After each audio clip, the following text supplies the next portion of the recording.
大家好，大家好歡迎大家收睇我哋呢個非常發燒網嘅器材測評報告嘅視頻版。阿斌啊，視頻喎，係啊，係，睇下今日冇化妝添，係講笑係咯，講笑，今次我哋亦都係第一期啊，嗯視頻器材測評報告。今日見到我哋啦，哇！呢個陣仗就非常之隆重嚇。前邊擺住一辣嘅頂級耳機喺度。大家可能都知道咧，我哋今日要測評啲乜嘢。我哋今期係玩耳放嘅。冇錯。咁啊嗱，喺我同阿斌身邊咧，大家見到啦，金光閃閃，但係咧放喺個頂嗰度咧有部黑色嘅咧，黑色嗰部就係主角。咁其實品牌咧就係嚟自意大利嘅高碌金樂。冇錯。我哋今期嘅主角咧就係要測評金樂嘅 HP-10嘅呢一部耳放。係啊，呢一個係一個最基礎嘅版本嚟嘅。咁咧就雖然佢係有好多附加嘅配置啦，不過我哋呢個咧就係一個純模擬嘅版本啦。其實金樂咧佢一直都係模擬世家，可以咁話。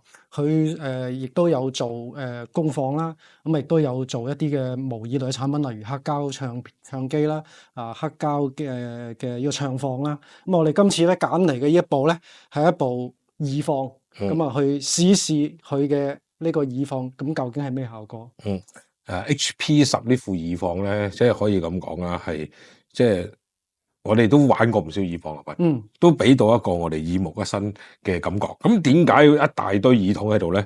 我哋可以話俾大家聽，呢個係我哋而家暫時接觸到一個最全能嘅耳放。咁點解叫全能咧？一陣間我哋會慢慢同大家介紹。既然係要試耳放，我哋當然係要將所有嘅一啲比較有代表性嘅耳機啦，都要揀嚟啦。同埋深度咁去聽聽，究竟佢對於市面上嘅一啲唔同種類嘅耳機嘅一個匹配嘅性能，究竟係點樣？作為一期器材測評報告，我哋都要同大家講下咧，我哋今次動用咗咩架撐。首先大家見到啦，我身邊見到咧橫呢部大部嗰部咧就係金樂嘅，就係一個 CD 機啦，就係 CD1000 Mark II 嘅金版，亦都係頂級版嚟嘅。係。既然有 CD 啦，我哋必然要有解碼器嘅。咁我哋咧又用咗一個DS10嘅叫做數播，連埋解碼器，亦都係金版。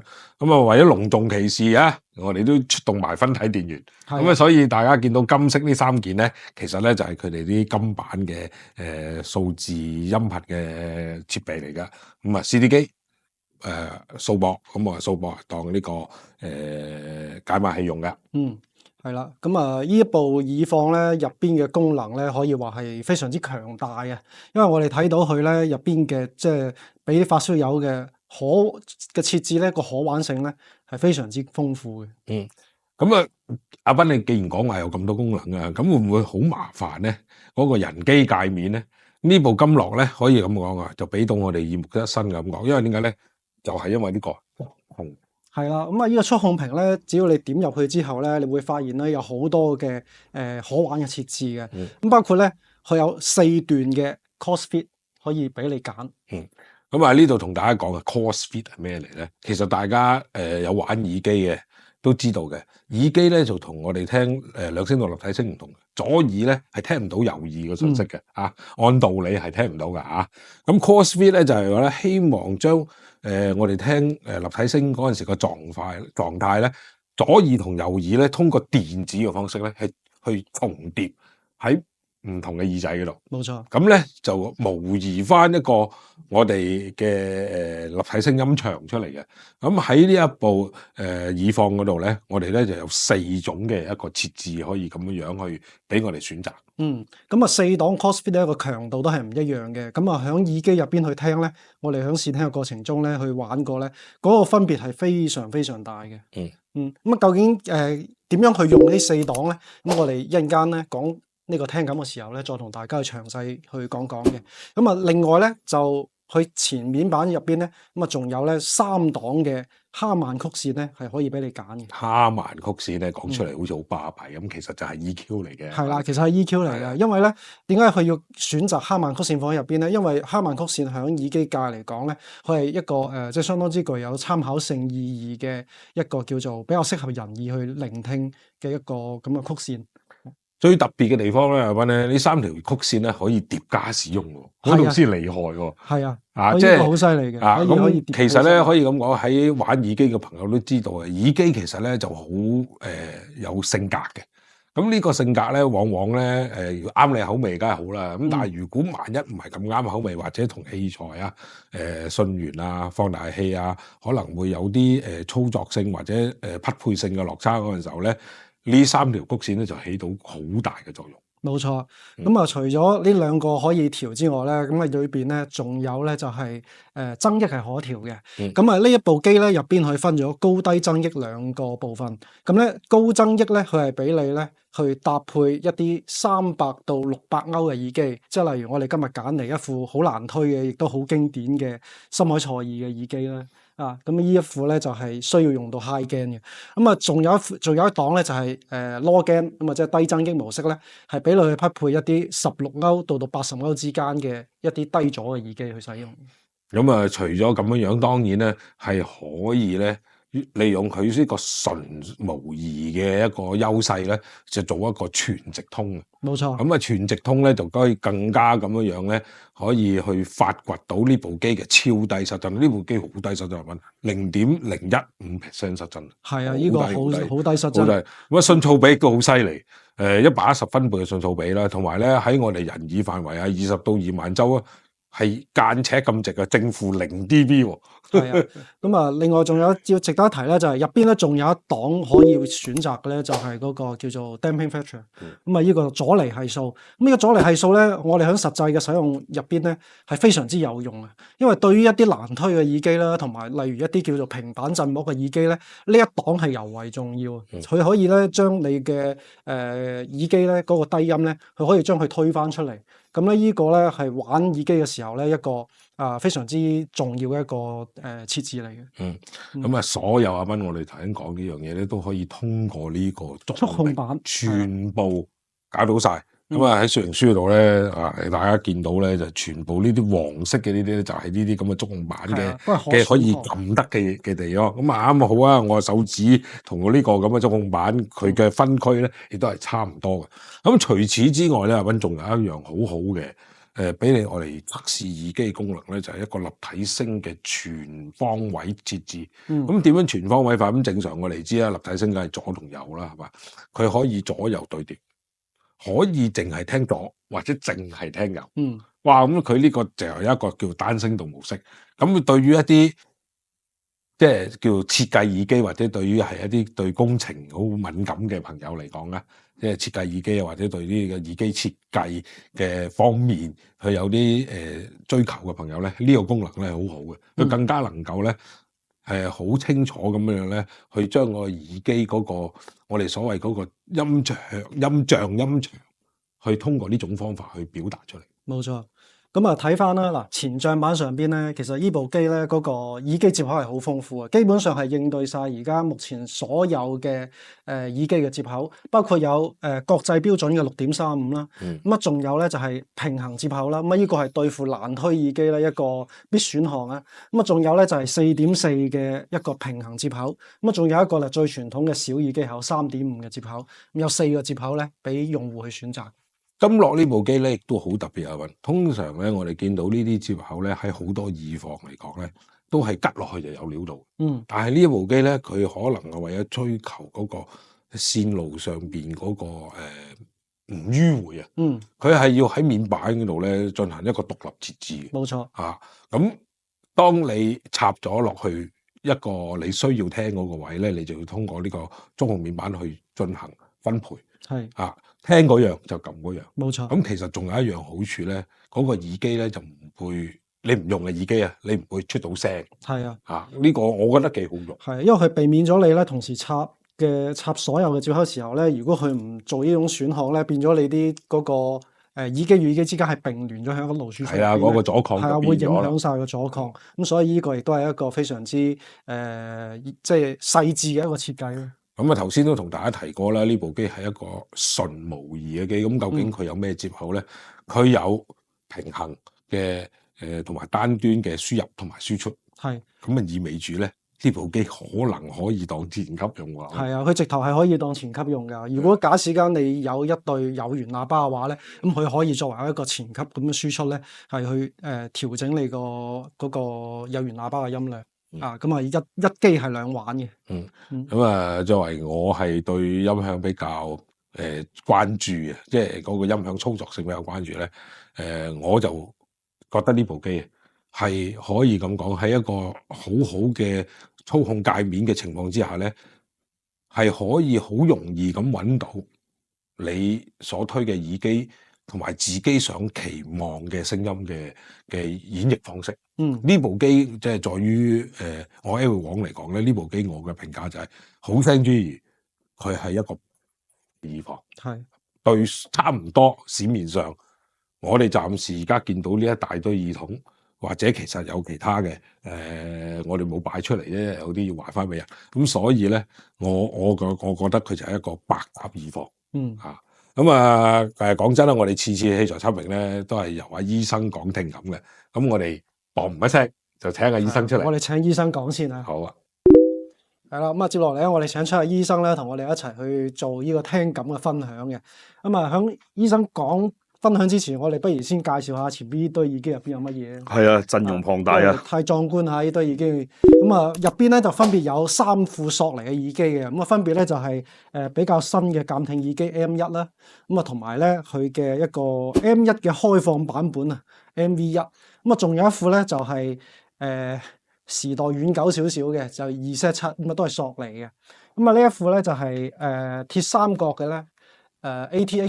ATHW10VTG 非常經典嘅木殼型號木殼耳機啦，咁啊仲有咧話呢副又係好經典嘅Sennheiser 嘅 HD540 Gold Reference 金版 Signature 係啦，咁啊呢副錄音師必用嘅一副耳機啦，咁啊仲有咧就係呢副亦都係好新嘅一副耳機，咁啊 Lagua 嘅一副平板震波嘅耳機，咁另外呢副咧都有好有代表性嘅，我哋國貨之光 Hi-Fi-Man HE100 SE 嘅1000 SE 嘅耳機，巨大嘅平板震幕，係啦，巨大嘅平板震幕，咁所以呢一紮嘅耳機咧，由低咗到高咗咧，都有，咁啊好有參考性。係啊，最低就最低呢一副啦，呢一副嘅 MV1 索尼嘅，去到24歐，係啊，咁亦都好親民啦，由1000零蚊嘅 M1 起到幾萬蚊一副嘅拉掛都有，係啊，係啊。咁啊，醫生，你不如同大家分享下，你覺得呢一款嘅耳放金樂嘅HP 降10，佢對於我哋面前嘅呢一堆耳機嚟講，佢嘅匹配性同埋你嘅聽感係點樣？呢個係一次令我感到好驚訝嘅聽感之旅。因為點解咧？聽完咁多副耳機之後，我冇辦法講得出呢部耳放係乜嘢聲底啊。因為佢好似將每一副耳機應該有嘅聲咧，都發揮咗出嚟。不過前提係咧，就係佢入邊有好詳盡嘅，好即係適應唔同耳機咧，有唔同嘅設置。好似咧，佢每一種設置咧，都能夠令你發掘到嗰對耳機嘅佢嗰個特徵性能啊。因為我自己本身咧，我用開嘅咧就係2對好極端嘅耳機嚟嘅，一對咧就索尼嘅新嘅 MV1。咁啊得24歐嘅啫，另外一副咧就係600歐嘅呢副森海塞爾嘅540啊，係600歐嘅。係咯。咁呢兩副耳機咧，依家咧我可以好清楚咧講得出咧呢兩副耳機嘅聲音有乜分別。不過我講唔出佢係咩聲。係。咁你亦都可以即係話説明呢一部嘅耳放咧，即係佢對於驅動我哋嘅呢啲低咗到高咗都好啦，咁其實都係表現得到佢嘅一個每一副耳機應有嘅一種聲音特性。係啊，係啊，咁我覺得係一副即係如果係作為一個耳機發燒友咧，呢一個你耳放咧真係實在太友好啦。佢幾乎唔揀耳機嘅。我諗都冇乜人話從24歐試到去600歐咁，再加埋電池平板震膜都試齊㗎，係嘛？冇錯啊，即係呢個係即係好考驗一部耳放，因為通常可能有啲耳放咧，佢可能會匹配某一款耳機，話佢係好靚嘅。咁但係去到有一啲嘅耳機咧，佢又反而覺得好似又差啲啲喎咁。但係而呢一部嘅耳放 PH10咧，我哋喺玩一堆耳機入邊咧，通過佢啱啱我哋所講到一啲好細微嘅調整，包括佢個增益同埋嗰個 damping factor 嗰個調整咧，佢可以令到每一副耳機咧係回復翻佢原本應有嘅一個聲音嘅面貌出嚟。係啦。咁例如我哋好似玩540高嘅時候咧，我哋嘅設定咧就係將增益咧要設響高檔嘅。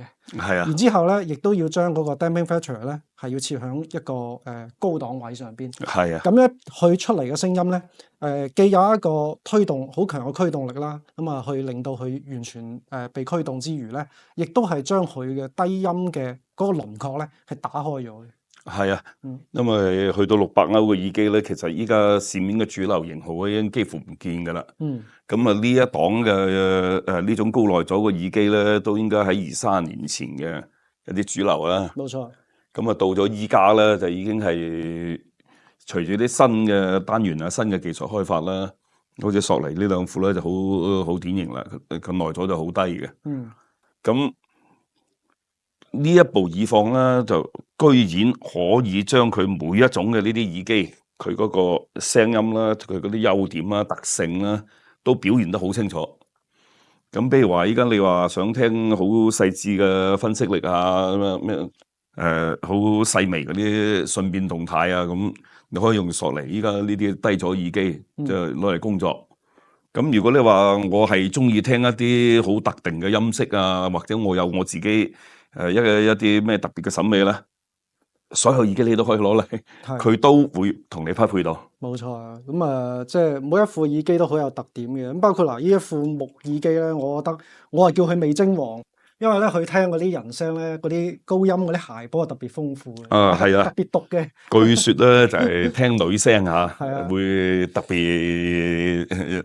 別好嘅。係啊，例如聽板振膜亦都係有個特點嘅，佢嗰種嗱呢副係密閉式嘅，咁佢呢副咧，佢亦都係對於人聲中段嗰種表現力咧係非常之強。咁 Hi-Fi Man 嗰個咧，佢會比較追求兩端嘅延伸啦。係啊，咁就會你俾你嘅感覺咧，佢好似係嗰個空間感係特別強烈嘅。係啊，咁即係通過呢一部嘅耳放係將每一款嘅耳機嗰種特點係表現得非常之好。係啊，咁嗱，比如話索尼呢兩副耳機咧，同樣嘅系列，咁一副係密閉嘅，一副係開放式嘅。咁密閉式呢一副咧，其實佢係提供俾喺收錄現場啊。即係你去直接錄音嘅錄製現場嘅時候用咧，就唔好發出聲音啦，就干擾你嘅錄製工作嘅。然後咧，佢嘅要求咧，因為一個絕對工作性質咧，佢咧就會十分精準嘅啲聲係。咁即係嗰副 MV1咧，佢就係俾你喺應該講話喺錄音棚啊或者回放嘅時候咧，你去聽得多。佢除咗話音色類似嘅強調細節之外咧，佢仲比較強調咧嗰個音場嗰種開闊寬廣嘅，咁佢仲話可以適應，比如話你要製作蘋果啲空間音頻嘅效果啊咩嘅時候咧，佢會表現得比較好。咁然後喺呢部耳放上邊咧，佢哋呢兩個嘅特性咧都表現得好清楚嘅。